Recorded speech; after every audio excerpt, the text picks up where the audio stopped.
Hoy en el podcast de Aguabosque vamos a dar la bienvenida a David, otro David de Sustrayac, que tiene un proyecto que descubrimos apenas 5 días o 6 con motivo de una conferencia que hemos promovido en redes y que seguramente pues nos habrás escuchado hablar de ella. Y le hemos invitado al podcast para que nos cuente mucho más de su proyecto. Bien. Hola, buenas. Buenas. Semillas de conciencia. Hola, buenas. Buenas. Vale, pues yo soy el de las preguntas, entonces. Vale, pues a por ello. Bueno, lo primero del todo, un poco de contexto. A lo mejor nos puedes contar de qué es Sustrayac Habitat Design y quiénes sois y por qué habéis empezado este proyecto. Vale, pues nosotros somos una cooperativa sin ánimo de lucro dentro de la economía social y solidaria. Estamos dentro de REAS Euskadi y nos constituimos hace 5 años como cooperativa, 3 personas. Veníamos de otro, bueno, más o menos relacionados, de otro proyecto anterior que se llamaba Iraun Permacultura, que era un proyecto de educación para la sostenibilidad, o sea, sobre todo de sensibilización a través de la permacultura, más enfocados en el ámbito urbano, sobre todo, de pues, cómo llevar la permacultura al ámbito urbano. Y bueno, pues de la experiencia de aquella asociación, porque era una asociación, y luego, pues también del contacto con pues, las 3 personas que nos juntamos para este proyecto, pues vimos la necesidad de, o sea, por un lado, de dar un salto, ¿no? De ir hacia otro lugar. Nos parecía que era importante el profesionalizar pues lo que nosotros entendíamos que era una actividad que era necesaria. Gente que veníamos de diferentes lugares, como son la educación ambiental, la química, la arquitectura, el paisajismo, la agricultura, la ganadería, pues el juntarlo y decir, bueno, o sea, creemos que es el momento de empezar a poner en marcha un proyecto que lo que trate es, pues dentro de sus pequeñas posibilidades, pues generar cambios y sobre todo, pues generar cambios en el mundo rural por medio de, pues del desarrollo de modelos agroecológicos, que es un poco pues a lo que nos dedicamos básicamente, ¿no? A diseñar proyectos más bien enfocados a la idea de la granja dentro del sector primario y acompañar, por un lado, a gente que quiere iniciarse dentro de lo que es la producción de alimentos o, por otro lado, acompañar a productores convencionales a hacer un paso hacia modelos agroecológicos. Genial. ¿Y cómo veis qué ha sido vuestro viaje en la permacultura? ¿Habéis estudiado por vuestra cuenta o habéis tenido profesores o cómo ha sido? Hemos ido haciendo pues algunos cursitos muy pequeños, pero bueno, básicamente nuestra formación es a través de lo que hemos ido aprendiendo en base a nuestra experiencia y a pequeños proyectos que íbamos desarrollando y muchas lecturas, muchas lecturas en torno a esto. Y así sería pues básicamente la forma en la que nos hemos ido desarrollando. Y en la medida en la que íbamos aprendiendo cosas, pues sobre todo pues llevarlas a la práctica, ¿no? Y ver ahí las dificultades que eso entraña y a partir de los errores pues hacer aprendizajes y ir hacia adelante. He visto que como un pilar de vuestra manera de trabajar es el diseño hidráulico en línea clave. ¿Podrías explicar un poco qué es este concepto y por qué es tan importante para vosotros? El diseño hidrológico en línea clave es una metodología que lo que nos permite es gestionar las aguas que se mueven en flujo de escorrentía por las parcelas en las que trabajamos. Es decir, el agua, cuando no se gestiona, puede ser un problema, bien por su falta o bien por su exceso. Entonces, lo que hacemos con el diseño hidrológico, pues básicamente es ralentizar el flujo del agua y dirigirlo Pues en unas situaciones, como por ejemplo es en las zonas en las que tenemos bajos niveles de pluviometría, pues lo que hacemos es frenarlo para acumularlo en determinados lugares. Y en aquellos lugares en los que tenemos precipitaciones grandes a lo largo del año, lo que hacemos es conducirlas a lugares donde no nos van a generar problemas y también almacenarlo para otros momentos en los que lo vamos a necesitar. Entonces, el diseño hidrológico nos permite hacer este control del agua en escorrentía y a partir de ahí establecer diferentes zonas de diseño. La base de diseño de permacultura de las diferentes zonas, a nosotros nos gusta poner una capa más, que sería toda la capa del diseño hidrológico, y a partir de este diseño hidrológico, pues establecer las diferentes zonas de diseño de permacultura.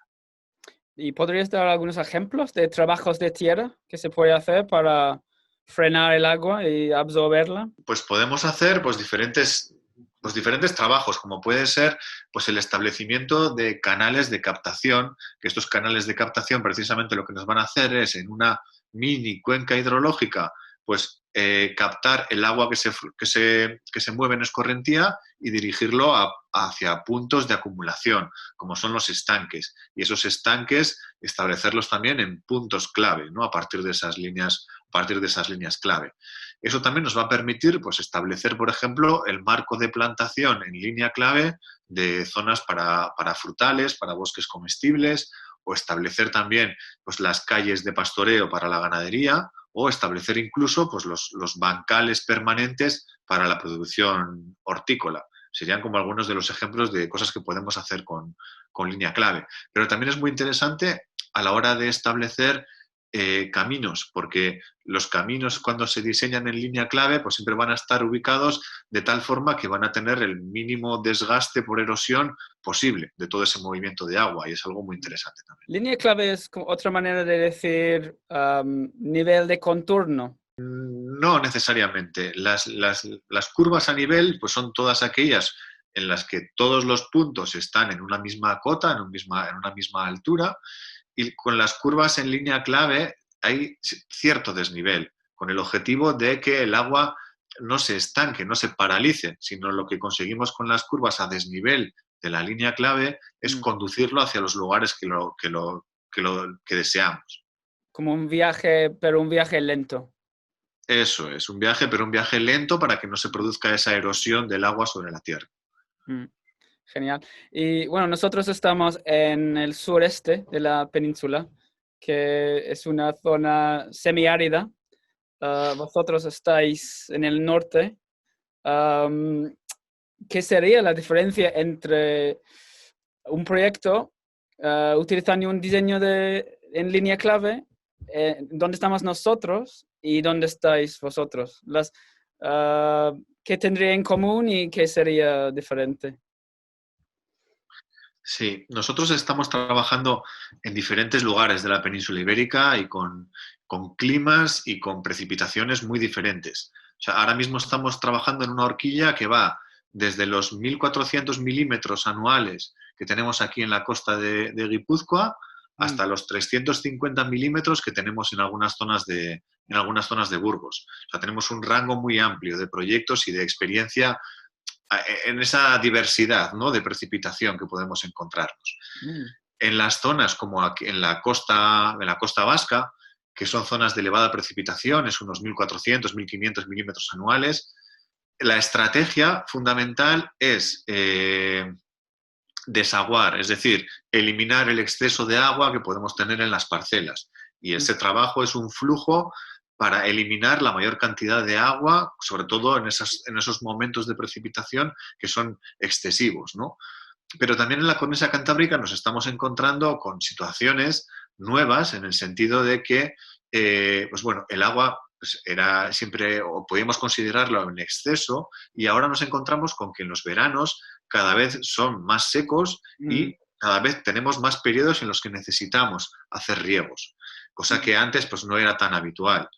Entonces, ese exceso de agua, sobre todo en el otoño y en la primavera, lo que hacemos es tratar de acumularlo en determinados lugares, en estanques y demás, para luego poder hacer ese aprovechamiento en los meses más secos, que suelen ser en verano, y en invierno a veces nos encontramos también con situaciones de bastante sequedad. Y luego, por el contrario, en aquellas zonas de baja precipitación, pues por debajo de los 600, 700 milímetros anuales, la estrategia es un poco la contraria, es tratar de infiltrar en la mayor cantidad de agua y de recargar los mantos acuíferos a la mayor velocidad posible. Entonces ahí la estrategia sí que es tratar de concentrar y de infiltrar ese agua para tratar de recargar las capas freáticas y también el poder tener estanques para, en los momentos de sequía, poder aprovechar ese agua para el riego. O sea, es una estrategia, la de la línea clave, que nos permite gestionar el agua tanto cuando tenemos exceso como cuando tenemos necesidad, cuando tenemos por defecto. Muy bien. Y para la gente que a lo mejor se están encargando de una finca nueva o un proyecto nuevo, ¿qué serían los errores más comunes que uno podría hacer en ese momento? Probablemente yo he hecho bastante de estos, pero me gustaría escuchar. Todos cometemos errores y sin los errores no aprenderíamos, ¿no? Esa es la base del aprendizaje y creo que también hay que se nos mete muchísimo miedo en el sistema educativo también al cometer errores, ¿no? y a equivocarse. Y bueno, reivindicar el error como la mejor herramienta de aprendizaje que tenemos los seres humanos. Para nosotros también, nuestros errores, pues muchas veces es pues la prisa, ¿no? La prisa que nos lleva a muchas veces pues irnos directamente ya, a ponernos a hacer cosas directamente sin hacer un gran periodo o un periodo importante de planificación y de diseño, ¿no? Que para nosotros es algo muy importante, o sea, planificar y diseñar bien qué es lo que vamos a hacer. Otro error que también hemos visto habitual es el no tener en cuenta la economía, o sea, el ir a proyectos que, si nosotros entendemos un proyecto de permacultura como que tenemos que tener en cuenta pues, por lo menos 3 dimensiones, ¿no? Que sería la dimensión social, la dimensión ecológica, la dimensión económica, incluso la dimensión espiritual, ¿no? Estas 4 patas. Nos centramos en 2 o en 3, pero la dimensión económica no la solemos trabajar en profundidad. Y nos parece que para que los proyectos sean sostenibles también tienen que serlo económicamente. Entonces, hay que dedicarle mucho tiempo también a todo este análisis de la viabilidad económica de los proyectos, que muchas veces es un punto débil por el que se suelen caer los proyectos. Y luego, cómo no, el trabajo del grupo, o sea, el trabajo grupal, o sea, el formarse y el dedicarle tiempo a la regulación de conflictos, al trabajo de los grupos, o sea, es absolutamente fundamental. O sea, los problemas que tenemos desde nuestro punto de vista no son técnicos, los problemas son humanos y muchas veces pues, nos cuesta mucho el trabajar en grupos, o sea, creemos que con la voluntad simplemente pues ya se solucionan todos los problemas y no sentamos las bases pues, para un funcionamiento adecuado de los grupos ni establecemos pues formas de comunicación no violentas que nos permitan gestionar con los conflictos de manera adecuada y muchas veces pues, los proyectos también acaban cayéndose por ahí. Y para nosotros es una parte importante esta a tener en cuenta en el diseño de proyectos. Sí, muy buen punto. Vale, y vi en un vídeo que estabas diciendo que aunque tengamos el conocimiento ya para regenerar los ecosistemas, lo que hay por medio es una falta de voluntad política. Si podrías explicar un poco esta frase y si piensas hay una manera de generar voluntad política o se trata de rodear la falta de voluntad política de alguna manera.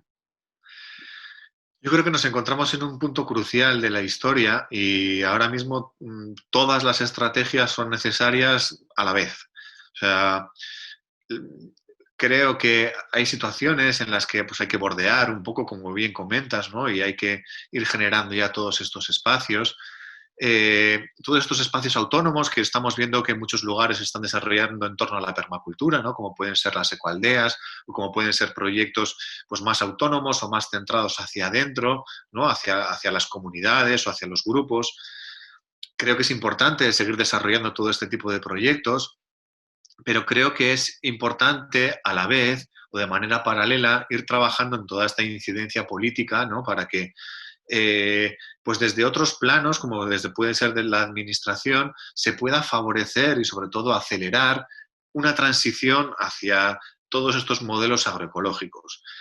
Nosotros sí pensamos que tenemos ya el conocimiento como para poder desarrollar un cambio o una transición hacia un nuevo modelo, ¿no? Lo mismo que en los años 50, en los años 60, se hizo esa revolución mal llamada verde, ¿no? A través de los agrotóxicos, etcétera. Se hizo un gran cambio en nuestro modelo de producir alimentos. Creemos que ya tenemos el conocimiento de las últimas décadas necesario para hacer esta gran transición o esta gran revolución verde agroecológica en esta ocasión, en la que llevar a nuestro modelo agroalimentario hacia un modo de producir pues, más sostenible y más sano, tanto para las personas como para el entorno en el que habitamos. Claro, es bastante complejo, ¿no? En el sentido de que existe una mega maquinaria a nivel mundial que está organizado en torno a este modelo de producción insostenible a todas luces.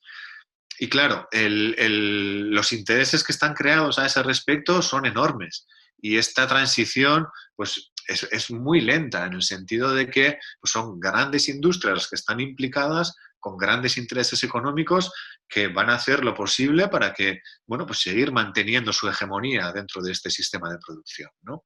Entonces, es importante, yo creo, pues por un lado, seguir con una presión social fuerte que obligue a nuestros gobiernos el desarrollar legislación que permita hacer esta transición hacia modelos agroecológicos.